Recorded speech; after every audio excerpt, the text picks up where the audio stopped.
Hello everyone, welcome to Edutap. आप सभी का बहुत बहुत स्वागत है आज के हमारे इस सेशन में। और आज के हम सेशन में हम डिस्कस करने जा रहे हैं आरबीआई ग्रेड बी 2021 में जो आपका एग्जाम हुआ था उसमें एक पर्टिकुलर सेक्शन क्वांट की। तो ये क्वांट के मेमोरी बेस्ड क्वेश्चन होंगे जो आज के सेशन में हम डिस्कस करेंगे। तो चलिए फिर स्टार्ट करते हैं बिना किसी देरी के। तो सबसे पहला क्वेश्चन आप सबकी स्क्रीन पे आ चुका है। क्वेश्चन नंबर 1 से 3 के लिए हमें कुछ डायरेक्शन गिवन है। वो डायरेक्शन क्या है? In each of the following question 3 statement are given, you have to determine the which statement are necessary to answer the given question. और क्वेश्चन आपके पास है और 3 स्टेटमेंट आपको उस पर दी गई है। और ऐसे क्वेश्चंस को सोल्व करते हुए आपको क्या ध्यान में रखना होता है कि जब भी आप इस टाइप के क्वेश्चंस को सोल्व करें एग्जाम के अंदर, तो आपको कभी भी परफेक्ट यानी आंसर निकालना नहीं होता। आपको सिर्फ स्टेटमेंट को पढ़ के ये देखना होता है कि क्या इस स्टेटमेंट से इस क्वेश्चन का आंसर किया जा सकता है या नहीं किया जा सकता। और इन क्वेश्चंस को आसानी से आप तभी सोल्व कर पाओगे जब आपका बेसिक कंसेप्ट अच्छा होगा। तो ये लेंदी जरूर होते हैं, बट अगर आपका बेसिक कंसेप्ट अच्छा है तो आप अच्छे से सोल्व कर पाओगे। अब चलिए क्वेश्चन पे चलते हैं। क्वेश्चन क्या है? A shopkeeper sells article at a certain profit, find out the amount of profit. एक आदमी किसी आर्टिकल को सर्टेन प्रॉफिट पे सेल करता है और हमें बताना है कि वो अमाउंट ऑफ प्रॉफिट क्या होगा। अब पहली स्टेटमेंट है ratio of the selling price to the cost price of the article is 4:3। तो स्टेटमेंट ए में हमें सिर्फ सेलिंग प्राइस और कॉस्ट प्राइस में रिलेशन दिया हुआ है कि दोनों किस रेशियो में है, 4x और 3x। स्टेटमेंट बी में क्या बोल रहा है? If the cost price increases by ₹500 and selling price remains the same, the profit percentage is decreases to 13.9%। तो स्टेटमेंट बी का अपना कोई वजूद नहीं है। स्टेटमेंट अकेले बी से आप आंसर नहीं कर सकते। तो आपको ऑप्शंस में ऐसा कुछ दिया भी नहीं हुआ कि स्टेटमेंट ए काफी है या बी काफी है, ऐसी इंडिविजुअल कुछ भी गिवन नहीं है। तो मतलब कंबाइन करना पड़ेगा। तो स्टेटमेंट ए के बेस पे अगर बी में चेंजेस में देखूं तो कॉस्ट प्राइस इंक्रीजेज बाय ₹500, तो जो न्यू सीपी होगा दैट इज 3x प्लस 500 होगा। ठीक है। And selling price remains the same, और जो सेलिंग प्राइस है वो सेम है आपका, that is 4x। The profit percentage decreases to 13.9%। तो जो प्रॉफिट है वो 13.9% रह जाता है। अगर मैं यहां से प्रॉफिट देखूं तो that is 4x minus 3x minus 500, ये आपका प्रॉफिट होगा। और that is equal to 13.9% of CP, क्योंकि हमेशा जो प्रॉफिट है वो कॉस्ट प्राइस पे ही कैलकुलेट करते हैं हम, बशर्ते वो देना रखा हो किसी चीज पे। अगर नहीं दे रखा तो दैट मीन्स ओरिजिनल प्रॉफिट या लॉस हमेशा किस पे कैलकुलेट किया जाता है? कॉस्ट प्राइस पे। ठीक है। तो that is 13.9% of 3x plus 500। ठीक है। तो आप यहां से x की वैल्यू इजीली निकाल सकते हो, और अगर x की वैल्यू आ गई तो फिर आप सेलिंग प्राइस कॉस्ट प्राइस भी निकाल लोगे। ठीक है। तो दैट मीन्स इन दोनों स्टेटमेंट को कंबाइन करके हम आंसर कर सकते हैं। अब स्टेटमेंट सी देखते हैं भाई। स्टेटमेंट सी में क्या है? If the mark price is kept ₹1000 above the cost price, तो जो एमआरपी होगा वो कॉस्ट प्राइस से 1000 अबव, तो कॉस्ट प्राइस हमारा स्टेटमेंट ए में 3x है, तो 3x plus 1000। And a discount of 15% is given, then the profit percentage is decrease to 18/3/4। अगर इस पे वो डिस्काउंट दे रहा है, कितना डिस्काउंट दे रहा है? 15%। तो दैट मीन्स जो यहाँ पे सेलिंग प्राइस होगा वो क्या होगा? 85% ऑफ 3x प्लस 1000, क्योंकि डिस्काउंट किस पे कैलकुलेट करते हैं? आपका एमआरपी पे। ठीक है। तो एमआरपी में से डिस्काउंट माइनस करेंगे तो सेलिंग प्राइस बचेगा। अब उसे प्रॉफिट हो रहा है, तो अगर मैं सेलिंग प्राइस में से 85% ऑफ 3x प्लस 1000, अगर इसमें से मैं कॉस्ट प्राइस माइनस कर दूंगा, और कॉस्ट प्राइस क्या है? यहाँ पे 3x है तो माइनस 3x। ठीक है। That is equal to profit हो रहा है उसे 18/3/4% किसका? कॉस्ट प्राइस का, यानी कि 3x का। ठीक है भाई। तो ये आप यहां से इस तरीके से कैलकुलेट कर पाओगे। तो यानी कि फर्स्ट और थर्ड को मिला के भी आंसर बताया जा सकता है। तो फर्स्ट तो जरूरी है, ए के साथ बी को अगर आप इंक्लूड करोगे तो भी आंसर आ जाएगा, ए के साथ इंक्लूड करोगे सी को तो भी आपका आंसर आ जाएगा। तो यहां पे जो आपका आंसर होने वाला है that is option B, A and either B और सी। यानी ए तो जरूरी है, उसके साथ बी मिक्स करोगे तब भी आंसर आ जाएगा, सी करोगे तब भी आ जाएगा। क्लियर है भाई? चलिए नेक्स्ट। पूरा अगर हम इसको सोल्व करने बैठेंगे तो बहुत सारा टाइम वेस्ट होगा और उसका कोई फायदा भी नहीं है, क्योंकि हमसे उसने एग्जैक्ट नहीं पूछा, बट बता सकते हैं आ जाएगा कुछ ना कुछ। ठीक है। चलिए next. Question number 2। Find lateral surface area of a cylinder, हमें लेटरल सरफेस एरिया बताना है एक सिलेंडर का। एक सिलेंडर का जो लेटरल सरफेस एरिया होता है दैट इज 2πRh। ठीक है, क्या होता है? 2πRh। अब स्टेटमेंट ए में क्या बोला जा रहा है, देखो सबसे पहले, volume of a cone which with base same as that of the cylinder and height 30 centimetre is equal to volume of the cylinder. ठीक है, एक कोन है हमारे पास और एक सिलेंडर है। ठीक है, उसने क्या बोला है कि volume of a cone with base same that of the cylinder and height 30 centimetre is equal to the volume of the cylinder. तो कोन और सिलेंडर की वॉल्यूम इक्वल है। कोन की वॉल्यूम होती है 1/3πr²h और सिलेंडर की वॉल्यूम होती है πr²h। ठीक है भाई, तो इसको हमने H1 ले लिया, इसको H2 ले लिया, क्योंकि कोन की हाइट तो हमें दे रखी है 30 सेंटीमीटर, बट सिलेंडर की हमें नहीं पता। अब दोनों का बेस सेम है तो रेडियस सेम होगी, इसलिए πr² से πr² कट गया। ठीक है, अब H1 तो हमें कोन की हाइट तो पता है कितनी है 30, तो 1/3 into 30 that is equal to H2। तो यानी हमें पता चल गया कि सिलेंडर की हाइट कितनी है 10 सेंटीमीटर। ठीक है भाई, स्टेटमेंट ए से। अगर स्टेटमेंट बी की बात करूं तो circumference of base of the cylinder is this. अब कोई भी जो सिलेंडर है वो यही होता है। ठीक है, और एक सिलेंडर का जो ये बेस होता है ये हमेशा सर्कल होता है, तो इसकी जो सरकमफ्रेंस है, मतलब सर्कल की सरकमफ्रेंस क्या होती है 2πr। तो 2πr इज इक्वल टू है 132 सेंटीमीटर। तो यहां से जो r आएगा दैट इज 132 डिवाइड बाय 2 और पाई 7/22। तो ये गया 6 से, तो 2 से जाएगा 3, तो जो रेडियस आएगी वो 21 सेंटीमीटर आ जाएगी यहाँ पे। ठीक है, तो स्टेटमेंट बी से हमें ये मिला। और स्टेटमेंट अगर सी की बात करूं तो हमें volume of the cylinder given है। अब वॉल्यूम ऑफ द सिलेंडर क्या, πr²h that is equal to 13860 centimetre square, ये हमें दिया गया है। ठीक है भाई, अब हमें बताना है लेटरल सरफेस एरिया। अब मुझे लेटरल सरफेस एरिया के लिए जब तक रेडियस और हाइट नहीं पता होगी तब तक मैं आंसर नहीं कर सकता। अब अगर मैं स्टेटमेंट ए से देखूं तो मुझे सिर्फ हाइट पता है सिलेंडर की, अगर स्टेटमेंट बी से देखूं तो मुझे सिर्फ रेडियस पता है। अगर मैं दोनों को कंबाइंड कर दूंगा तो मैं क्या बता पाऊंगा, लेटरल सरफेस एरिया बता पाऊंगा। समझ रहे हो ना, यानी कि ए और बी से मैं आंसर कर सकता हूं। अब अगर मुझे यहां से रेडियस पता है और वॉल्यूम के अंदर यहां पे अगर मैं रेडियस की वैल्यू रख दूंगा तो मुझे हाइट भी मिल जाएगी, तो मैं इन दोनों से भी आंसर कर सकता हूं, बी और सी से। ठीक है, अब सेम अगर मैं यहां से देखूं कि अगर मैं हाइट की वैल्यू यहां पे रख देता हूं तो मुझे रेडियस पता चल जाएगी, तब भी मैं लेटरल सरफेस एरिया निकाल सकता हूं, यानी मैं ए और सी से भी आंसर कर सकता हूं। ठीक है, तो यहां पे जो आंसर बनेगा वो बनेगा option D, any two of the three together. अगर तीनों में से, तीनों स्टेटमेंट में से कोई भी दो पता होंगी तो हम क्वेश्चन का आंसर बड़े आराम से कर सकते हैं। क्लियर है सबको? चलिए नेक्स्ट क्वेश्चन नंबर 3 देखिए। Rinku borrowed an amount of ₹5,000 from Milan and Rahul, what is the rate of interest? Rinku returned the amount of ₹5,400 after due date to Milan. Statement B है Rinku returned 5,900 to Rahul after due date. Third है Rinku return the money to Milan by simple interest whereas to Rahul by compound interest. ठीक है, but हम यहाँ पे rate of interest नहीं बता सकते किसी से भी, क्योंकि जब तक हमें ये ना पता हो कि जो अमाउंट बोरो किया गया है वो कितने टाइम के लिए है तब तक आंसर नहीं बता पाएंगे। तो हमें किसी भी स्टेटमेंट से ये पता नहीं चल रहा कि टाइम कितना है, इसलिए यहाँ पे क्या आंसर होगा, आंसर होगा option E, A B and C even together are not sufficient.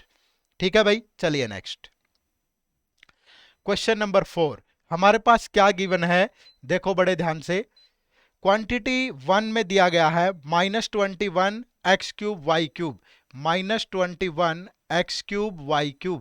Quantity 2 हमारे पास है 11x⁴ y⁴ और x की जो वैल्यू है वो ग्रेटर देन 0 है और y की वैल्यू लेस देन 0 है। तो हमें बताना है कि दोनों क्वांटिटी में क्या रिलेशन बनेगा। मैंने पूरी नहीं लिखी स्टेटमेंट यहाँ पे, मतलब आपको दोनों में के अंदर क्या बताना है, रिलेशन बताना है यहाँ पे। ठीक है, तो कैसे बताओगे?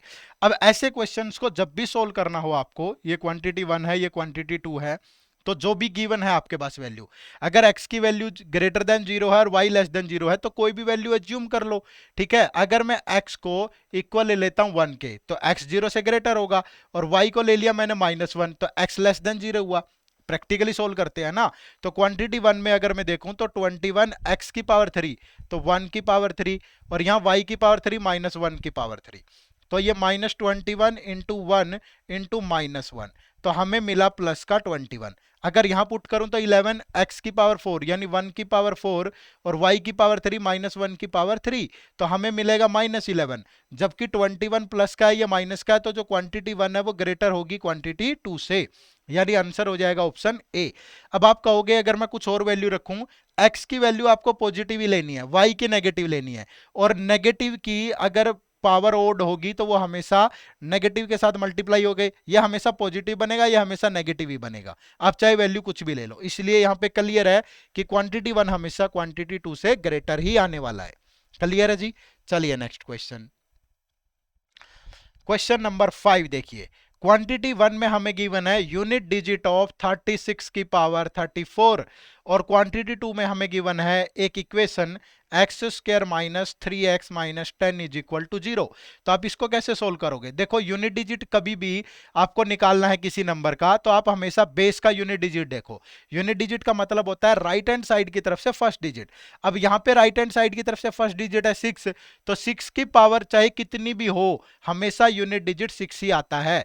आप 6 की कितनी भी टाइम मल्टीप्लाई कर लो, 200 बार, 500 बार, 1000 बार, हर बार आपको लास्ट में यूनिट डिजिट 6 ही मिलेगा।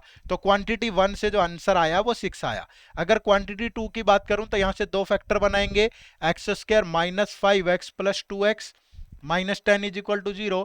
बहुत बेसिक से बता रहा हूं, x minus 5 plus 2x minus 5, तो यानी कि यहां से दो फैक्टर क्या बने, x प्लस 2 और x माइनस 5, यानी कि x की दो वैल्यू आएंगी, एक -2 और एक प्लस का 5, यही तो आएंगे, एक -2 आएगा, एक प्लस का 5 आएगा, तो 6 से दोनों से ग्रेटर है, तो क्वांटिटी 1 यहां पे ग्रेटर होगी क्वांटिटी 2 से, यानी फिर से जो आंसर होगा वो ऑप्शन ए होगा हमारा। क्लियर है सबको? चलिए नेक्स्ट, क्वेश्चन नंबर 6। क्वांटिटी 1 हमें गिवन है a container contains 40 litre of milk, from this container 4 litre of milk was taken out and replaced by water. This process was repeated further 2 times, तो how much milk is now contained by the container. अगर total जो है एक container के अंदर 40 litre milk है, तो that means मैं बोल सकता हूं कि 40 लीटर मिल्क ही तो मिक्सचर होगा। स्टार्टिंग में उसके अंदर कोई और क्वांटिटी है ही नहीं, तो मैं बोलूं कि पूरे मिक्सचर की वैल्यू कितनी है, तो 40 लीटर ही होगी, और मिल्क भी कितना है, 40 लीटर है। बट क्या हुआ, इसमें से 4 लीटर मिल्क विड्रॉ कर लिया गया, ठीक है, निकाल लिया गया। तो ऐसा एक बार करने के बाद उसके अंदर जो मिल्क रहता है वो रह गया 36 लीटर, और जो मिक्सचर है वो कितना होगा, वो अब भी उतना ही होगा, यानी कि कितना, 40 लीटर। तो मिल्क है 36 लीटर, मिक्सचर है 40 लीटर। अगर आप इनका रेशियो बनाएंगे मिल्क और मिक्सचर का, तो मिल्क और मिक्सचर यहां पे किस रेशियो में होंगे, 36/40, यानी कि 9/10, 4 से सिंप्लीफाई होगा। एंड ही सेड कि replaced by water and this process was further repeated 2 times, तो आप इसको भी 2 टाइम रिपीट कर दीजिएगा, ठीक है। 2 टाइम रिपीट करेंगे तो ये फाइनल रेशियो आ गया किसका, मिल्क और मिक्सचर का, यानी कि एट द एंड उसके अंदर मिल्क होगा 729 और जो मिक्सचर है दैट इज 1000। और मिक्सचर तो कभी चेंज होगा ही नहीं, क्योंकि सेम क्वांटिटी विड्रॉ हो रही है और सेम क्वांटिटी ऐड हो रही है, तो दैट मीन्स 1000 की वैल्यू तो 40 लीटर ही होगी। तो 729 की वैल्यू कितनी होगी, 729 होगा 40/1000 इंटू 729, तो 0 से 0 कैंसल, और यहां पे 4 से मल्टीप्लाई करोगे तो 29.16 आ जाएगा। तो एट द एंड उसके अंदर जो मिल्क बचा दैट इज 29.16 लीटर। क्लियर है? अब क्वांटिटी 2 देखते हैं भाई। In a mixture of milk and water और वॉल्यूम 30 लीटर, 30 लीटर वॉल्यूम है, ठीक है। किस क्या क्या है उसके अंदर, वाटर एंड मिल्क। वाटर और मिल्क किस रेशियो में है, 3:7 में, तो 3 + 7 10, 10 की वैल्यू 30 लीटर, तो 1 की वैल्यू 3 लीटर, तो 3 से मल्टीप्लाई करेंगे तो वाटर उसके अंदर है 9 लीटर और जो मिल्क है दैट इज 21 लीटर, ठीक है। आगे क्या बोल रहा है, how much quantity of water will be added to the mixture to make the ratio milk and water. उसके अंदर कितना वाटर ऐड करूं, how much water should be added so that the ratio of milk to water become 1:2। अब वो इसके अंदर कितना water add करे, अब ऐड तो वाटर हो रहा है, दैट मीन्स मिल्क की क्वांटिटी तो सेम रहेगी, पहले 21 है तो अब भी 21 होगी, न्यू मिक्सचर के अंदर भी सेम ही होने वाली है, ये क्वांटिटी 2 है, ठीक है। तो 1 की वैल्यू 21, तो 2 की वैल्यू 42 लीटर, तो पहले वाटर था 9 लीटर, अब हो गया 42, तो how much water should be added, तो 33 litre of water should be added, उसके बाद ही ये 1:2 में हो पाएगा। तो क्वांटिटी 2 से हमें मिला कितना, 33 लीटर, तो यहां से 29.16, यहाँ 33, तो क्वांटिटी 2 ग्रेटर है, तो दैट मीन्स जो आंसर होगा यहाँ पे वो ऑप्शन बी होगा। क्लियर है सबको? चलिए next question. Consider the following pairs which of the above pair is not correctly match. Column 1 के अंदर कुछ इक्वेशंस गिवन है, कॉलम 2 में इनके जो फैक्टर्स हैं वो गिवन है और आपको करेक्टली मैच करना है। अगर मैं फर्स्ट इक्वेशन को सोल्व करता हूं, x square minus 30x plus 22 तो मुझे दो ऐसे वो चाहिए रूट जिनका सम तो 30 आई और प्रोडक्ट आए 221, और 13 और 17 दो रूट ऐसे हैं जिनका सम करोगे तो 30 आएगा, और अगर आप प्रोडक्ट करोगे दोनों की तो 221 आ रहा है, तो दैट मीन्स ये रूट बिल्कुल एग्जैक्टली मैच कर रहे हैं, बट उसने पूछा नॉट करेक्टली मैच। ठीक है, सेकंड इक्वेशन की बात करूं तो Y square minus 36y plus 323 is equal to 0। तो अब अगर यहां पे देखें, दो रूट ऐसे होने चाहिए जिनका सम हो 36 और जो प्रोडक्ट है वो 323 हो, तो दैट मीन्स 19 और 17 दो ऐसे रूट हैं। यस, 19 इंटू 17 करोगे तो 323 मिल रहा है हमें, 17 निम्बा 153। यस, तो ये भी बिल्कुल परफेक्ट मैच कर रहा है। अगर मैं थर्ड इक्वेशन की बात करूं तो z is equal to root 289, तो z की वैल्यू यहां पे ओनली प्लस 17 होगी। अगर यहीं पे ये गिवन होता z square is equal to 289, तो तब हम बोलते हैं कि z इज इक्वल टू होगा प्लस माइनस 17, लेकिन अगर ऑलरेडी रूट गिवन है तो वो सिर्फ प्लस वैल्यू देगा, तो ये आपका परफेक्टली मैच नहीं कर रहा, तो आंसर होगा बी, ओनली 3। क्लियर है सभी को? चलिए next question number 8। 5x minus 2y is equal to 5 and 1 plus x by y is equal to 8 by 5, तो value of 3yx plus y और value of 3y minus x आपको बताना है। अब देखो 5x minus 2y that is equal to 5, और दूसरी equation है 1 plus x by y that is equal to 8 by 5। अगर इसको भी इसी लीनियर इक्वेशन के अंदर चेंज करें तो यहां से y एलसीएम होगा, तो y plus X that is equal to 8 by 5, cross multiply करेंगे तो 5y plus 5x that is equal to 8y, तो इसको इधर लेके आए तो 5x minus 3y that is equal to 0। If हम इसको कंसीडर करें इक्वेशन 1 और ये इक्वेशन 2 है, तो क्या करेंगे, इक्वेशन 1 में से इक्वेशन 2 माइनस कर दें, तो 5x minus 2y that is equal to 5, और इधर होगा 5x minus 3y is equal to 0, तो ये माइनस ये प्लस, तो ये कैंसिल हो गया, तो y की वैल्यू आ गई हमारे पास 5। अब ये वैल्यू पुट कर देंगे इक्वेशन 1 के अंदर, 5x minus 2y is equal to 5, तो 5x minus 2 into 5 that is equal to 5, तो 5x इज इक्वल टू, ये 10 उधर जाके ऐड होगा तो 15, x की वैल्यू आ जाएगी 3, तो x आ गया 3 और y आ गया 5। ये वैल्यू अगर यहां पुट करें क्वांटिटी 1 में, तो 3 इंटू एक्स, एक्स कितना है हमारे पास 3, प्लस वाई, वाई कितना है 5, तो 3 इंटू 3 9 प्लस 5 हो गया 14। अगर यहां पे देखें तो 3y, वाई कितना है हमारे पास 5, और माइनस एक्स, एक्स कितना है 3, तो 15 माइनस 3 होगा 12, तो quantity 1 is greater than quantity 2, तो that means option A is the right answer. Clear है सबको? चलिए नेक्स्ट, ये आपका एक डीआई है, ठीक है, जिसपे बेस्ड कुछ क्वेश्चन हमारे सामने हैं। Study the following information carefully and answer the given questions. The table below shows cost price and selling price of 6 different article sold by A shopkeeper. ठीक है, तो ये आर्टिकल हैं PQRSTU, कुछ का कॉस्ट प्राइस गिवन है, किसी का सेलिंग प्राइस गिवन है, किसी का कॉस्ट ऑफ ट्रांसपोर्ट गिवन है, किसी का प्रॉफिट परसेंट गिवन है, किसी का लॉस परसेंट। लेकिन ध्यान रखिए क्या बोला गया है, note, total cost price of article is equal to cost price plus cost of transportation. अगर टोटल कॉस्ट प्राइस होगा तो वो cost price plus cost of transportation के साथ आएगा। ठीक है भाई, चलो पहले क्या गिवन है देखो, question number 9। If the cost price of article S is 20% more than the cost price of article T, then find the selling price of article S। तो पहले आर्टिकल T का आपको कॉस्ट प्राइस पता होना चाहिए, तो आर्टिकल T का जो कॉस्ट प्राइस है दैट इज 8000, क्योंकि कॉस्ट ऑफ ट्रांसपोर्टेशन तो है नहीं, तो ये 8000 है। ठीक है, अब cost price of article S, S की बात करूं तो एस का क्या होगा, अब एस का जो आर्टिकल का कॉस्ट प्राइस होगा दैट इज इससे 20% ज्यादा है, तो 8000 का क्या लेंगे 120%, 20% ज्यादा है। और प्लस ये भी ध्यान रखना कॉस्ट ऑफ ट्रांसपोर्टेशन भी है इधर 500, तो टोटल सीपी कितना बनेगा, ये कैंसिल हो गया, ये हो गया 9600 प्लस 500, तो मतलब इसका जो टोटल सीपी होगा दैट इज 10100। ठीक है, अब इसका सेलिंग प्राइस हमें बताना है, तो सेलिंग प्राइस क्या होगा, 12% का लॉस हो रहा है तो सीपी का 12% माइनस होगा, यानी 88% लेंगे किसका 10100 का, तो 88 बाई 100 इंटू 10100, ये कैंसिल हो गया, तो दैट इज इक्वल टू 8888। तो selling price of article S is 8888, तो option C is the right answer. Clear है सबको, चलिए नेक्स्ट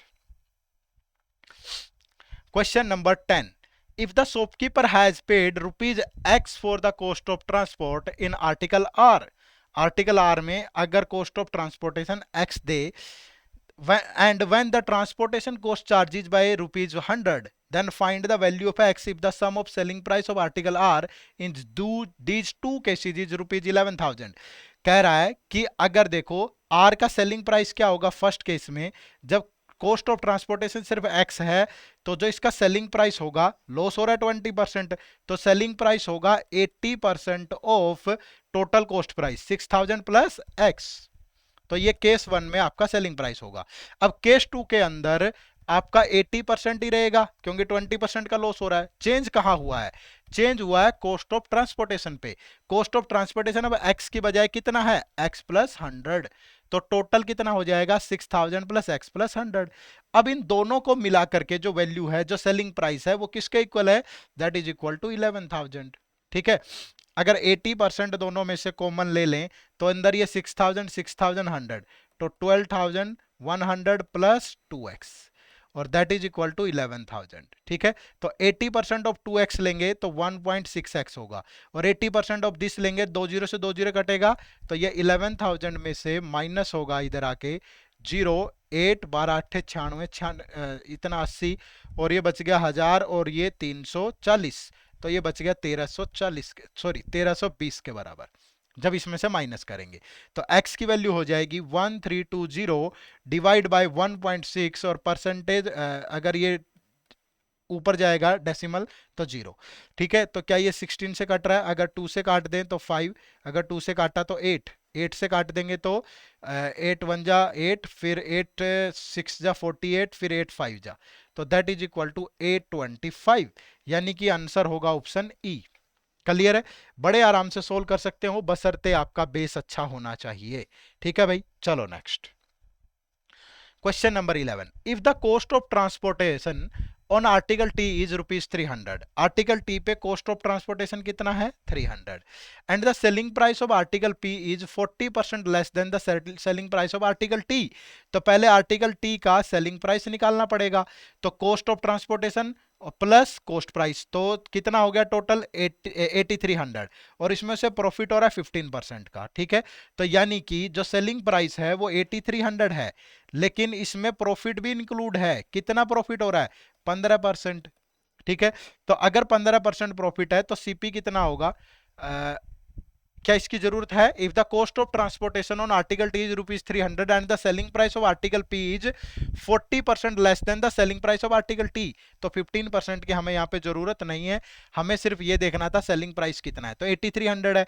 अब इसका जो आर्टिकल पी है उसका सेलिंग प्राइस जो है वो किसके बराबर है, 40% less than the selling price of article T, article T का 8300 है और 40% लेस है, तो ये 60% होगा किसका 8300 का, यानी कि 20 से 20 कट जाएगा, 0 6 18 4980 हो गया। ठीक है, ये सेलिंग प्राइस है आर्टिकल पी का, selling price of article P is 4980। ठीक है, अब then find the profit earned by article P, तो पहले सीपी देखो कितना होगा, सीपी कितना है 4500 प्लस कॉस्ट ऑफ ट्रांसपोर्टेशन, तो 4500 plus 120 that is equal to 4620। ठीक है, और सेलिंग प्राइस कितना है 4980। ठीक है, कहीं गड़बड़ तो नहीं हुई। Then find the profit earned on article P,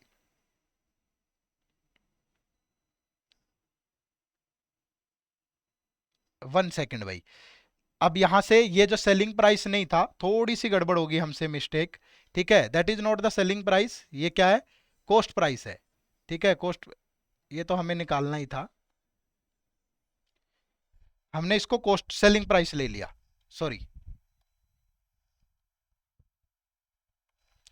यहाँ पे जो आर्टिकल टी का कोस्ट प्राइस है ये 8,000 प्लस 300, ठीक है, कॉस्ट ऑफ ट्रांसपोर्ट और कॉस्ट ऑफ कॉस्ट प्राइस, तो टोटल जो सीपी हुआ दैट इज 8,300। अब इस पे प्रॉफिट हो रहा है उसे 15% का, ठीक है, तो मतलब जो सेलिंग प्राइस होगा दैट इज 115% ऑफ 8,300, ठीक है। तो 115 और 83 की मल्टीप्लाई करेंगे, ठीक है भाई, तो 3 5 जा 15 4 4 सॉरी 3, फिर ये हो जाएगा 15 अट्ठे 120, 8 और 1 9, तो 54595, तो ये हो गया 9545, ठीक है, कितना हो जाएगा 9545। अब जो सेलिंग प्राइस होगा पी का वो 9545 का 60% होगा, क्योंकि ये 40% लेस है, तो यहां से निकालेंगे 60% का मतलब 3/5 इंटू 9545, तो ये 5 से कट गया 1909, तो मल्टीप्लाई करोगे तो 5727 आ गया, तो ये सेलिंग प्राइस आ गया पी का। अब जो कोस्ट प्राइस होगा, ये 3/5 मैंने लिख दिया 60/100 को, ठीक है, तो अब कोस्ट प्राइस जो होगा वो होगा 4500 प्लस 120 यानी कि 4620, तो यहां पे जो प्रॉफिट मिलेगा उसे that is selling price minus coast price, तो दैट इज इक्वल टू 1107, यानी ऑप्शन बी, ठीक है, तो ऑप्शन बी आपके क्वेश्चन का बिल्कुल राइट आंसर होगा, ठीक है। चलिए नेक्स्ट क्वेश्चन नंबर 12 देखो भाई, if the cost on transportation और article Q is 120% of cost of transportation और आर्टिकल एस, तो आर्टिकल एस पे कोस्ट ऑफ ट्रांसपोर्टेशन 500 है, तो क्यू पे इसका 120%, तो 120% ऑफ 500 लेंगे तो दैट इज इक्वल टू 600, तो ट्रांसपोर्टेशन कोस्ट जो होगी वो 600 होगी आर्टिकल क्यू पे। तो क्या कह रहा है, then find the profit percentage in article Q if there is no transport cost charge, अगर कोई भी ट्रांसपोर्ट कॉस्ट चार्ज ना की जाए तो then find the profit percentage in article Q, ठीक है, तो सेलिंग प्राइस कितना है 5500, ठीक है, और कॉस्ट ऑफ ट्रांसपोर्टेशन है 600 और ये 10% है, ठीक है। अब नॉर्मली यहाँ पे देखो कि अगर 10% प्रॉफिट है तो profit is equal to 10%, that means 1/10, तो सीपी अगर 10 रहा होगा तो आपका जो सेलिंग प्राइस होगा वो 11 होगा, तो और सेलिंग प्राइस कितना है 5500, तो 11 की वैल्यू 5500 किससे मल्टीप्लाई करें 500 से, तो 10 की वैल्यू इंटू 500 कितना हो जाएगा 5000, तो यहाँ पे जो कॉस्ट प्राइस आया वो 5000 आया। अब कॉस्ट प्राइस 5000 है बट इसके अंदर जो CP plus cost of transport भी तो है ना, क्योंकि जो टोटल सीपी है हमारा वो तो किससे बन रहा है cost price plus cost of transportation से। अब कॉस्ट ऑफ ट्रांसपोर्टेशन कितना है इसके अंदर 600, तो जो नॉर्मल सीपी रहा होगा वो 4400 रहा होगा, क्योंकि कॉस्ट ऑफ ट्रांसपोर्ट तो कितना है 600, तो जो आपका सीपी है वो 4400 है, ठीक है। अब वो कह रहा है कि प्रॉफिट परसेंट बताओ, लेकिन कॉस्ट ऑफ ट्रांसपोर्टेशन को ऐड नहीं करना, तो उस केस में तो सीपी कितना होगा 4800, सॉरी 4400, तो अगर सीपी 4400 होगा और एसपी होगा 5500, तो दैट मीन्स प्रॉफिट कितना हुआ 1100 का, किस पे कैलकुलेट करेंगे सीपी पे, तो 1100 बाय 4400 इंटू 100, ये 4 से कटेगा ये 25 से, तो जो प्रॉफिट होगा दैट इज 25%, यानी option D is the right answer भाई। क्लियर है सबको। चलिए नेक्स्ट क्वेश्चन देखो भाई, क्वेश्चन नंबर 13 यहाँ पे, there are 3 persons A, B and C. If 8 year ago the average age of A, B and C is dash years and 5 year hence the average age of A and C will be 33 year and the present age of B is। अब ऐसे questions को अगर आप x लेके या basic तरीके से करोगे तो बहुत लेंदी हो जाएंगे, तो फिर क्या तरीका हो सकता है, आप इनको सोल्व कर सकते हो प्रैक्टिकली बाय ऑप्शंस। अब 3 persons A, B, C, अगर 8 ईयर्स एगो की बात करूं तो there average age is dash year, अगर ऑप्शन 1 उठाएं तो 17 है, तो 8 ईयर एगो इनकी जो टोटल एज रही होगी वो 17 इंटू 351 रही होगी, और अगर प्रेजेंट की बात करूं तो प्रेजेंट में कितना हो जाएगी 51 प्लस 3 लोगों की 8 ईयर इंक्लूड होगी, तो मतलब 75 ईयर, ठीक है। And 5 year hence the average age of A and C will be 33, तो 5 ईयर हैंस, ठीक है, ए और सी की जो टोटल एज है दैट इज 33 इंटू 2 66, ठीक है, तो 66 है, तो प्रेजेंट एज कितनी होगी ए और सी की, तो प्रेजेंट में ए और सी दोनों की 5 5 ईयर कम हो जाएगी, तो कितना बचा 56। अगर तीनों की प्रेजेंट एज 75 है और प्रेजेंट एज ऑफ सी 56 है, तो बी की एज कितनी होनी चाहिए? 75 माइनस 56, दैट इज 19 ईयर। तो क्या अगर यहाँ पे 19 है तो यहाँ भी 19 है, तो that means option A satisfy कर गया। लेकिन एक्स लेके करोगे तो बहुत लेंदी हो जाएगा ऐसे क्वेश्चंस को, ठीक है। अब आपके पास टाइम भी ज्यादा नहीं है, अगर 30 क्वेश्चन सोल्व करने के लिए इतना कम टाइम होगा तो फिर तो मुश्किल का सामना करना ही पड़ेगा ना, ठीक है। तो इस चीज को ध्यान रखना है, ठीक है, थोड़ा सा। अब बाय ऑप्शन जा सकते हो, प्रैक्टिकली जल्दी सोल्व कर सकते हो, और एक्स लेके बहुत लेंदी होगा, ठीक है। तो बाय फिर ऑप्शन ही जाना है आपको। चलिए नेक्स्ट क्वेश्चन नंबर 14 देखिए।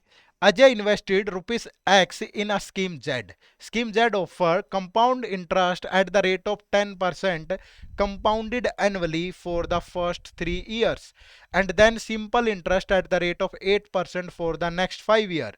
Find the value of x if the total interest earned by Ajay after 8 years is rupees 34536।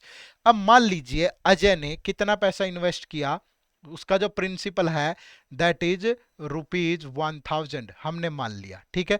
अब फर्स्ट 3 ईयर उसकी रेट जो है वो 10% है, तो 10% और वो भी कंपाउंड इंटरेस्ट रेट, तो 10% का मतलब 1/10, यानी कि 3 साल बाद जो अमाउंट होगा, 3 साल बाद जो अमाउंट होगा that is equal to principal into 1 + r, कितना था 10 ही था, या 1/10 ले लो, बात एक ही है, की पावर 3। तो ये 0 से 0 कैंसिल हो गया, तो 1000 इंटू 11/10 का क्यूब, तो ये 13 से 31 बटे 1000। तो यानी कि 3 साल के बाद जो अमाउंट होगा दैट इज 1331, और उसके बाद फिर वो सिंपल इंटरेस्ट ले रहा है, किस रेट से? 8% से।